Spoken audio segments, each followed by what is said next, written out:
শহীদ জিয়ার সন্তান হিসাবে আপনাকে আর ট্রিট করতে চাই না। জনাব তারেক রহমান, ডাবল গেমিং বন্ধ করেন।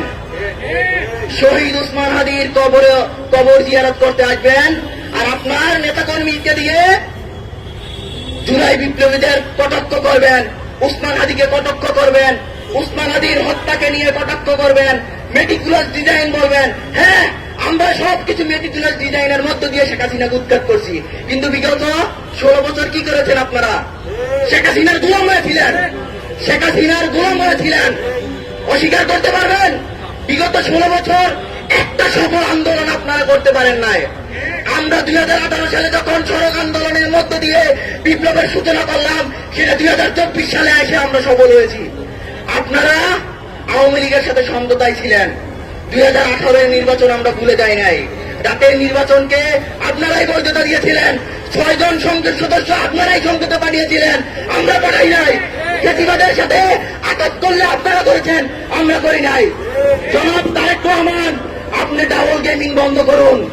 আপনি ফজু পাগলাকে দিয়ে আমাদের কালো শক্তি বলবেন, আর আমাদের রক্তের মধ্য দিয়ে হাসিনার যে গোলামি ছিল, যে পরাধীনতা ছিল, তা ছিঁড়ে আপনি বাংলাদেশে গতকাল আগামীকাল ফিরে আসবেন। তাদের রক্তের মধ্য দিয়ে বাংলাদেশে ফিরে আসবেন। তাদের নিয়ে ফাজলামি করেন, ডাবল গেমিং খেলেন। এইসব ডাবল গেমিং বন্ধ করেন। আপনি তারেক রহমান, আপনার বিএনপি এবং এই দেশের বাংলাদেশের রাজনৈতিক দলগুলো আমাদের সাথে যে পরিমাণ বেয়াদবি করেছে, অকৃতজ্ঞ আচরণ করেছে, তা বলে শেষ করা যাবে না। আমাদের কারণে আওয়ামী ফ্যাসিবাদ উৎখাত হয়েছে। আমাদের পায়ের নিচে 100 বছর বসে কৃতজ্ঞতা প্রকাশ করলো আপনাদের, আমাদের অবদান শেষ হবে না। আমাদের নিয়ে ফাজলামি করেন, ওসমান হাদিকে গিনিপিগ বলেন। হ্যাঁ, আমরা গিনিপিগ, কারণ আমরা গিনিপিগ না হলে 2000 মানুষ রক্ত দিত না। আমরা গিনিপিগ না হলে আমরা আন্দোলনে নামতাম না, আমরা বন্দুকের বিরুদ্ধে দাঁড়াতাম না, আমরা শেখ হাসিনার গোলামি মেনে নিতাম, আমরা ভালো পড়াশোনা করার জন্য বিদেশে চলে যেতাম, বাংলাদেশে ফিরে এসে বন্দুকের সামনে দাঁড়াতাম না। আমরা গিনিপিগ, আমরা ব্যাং। আর আপনারা কি?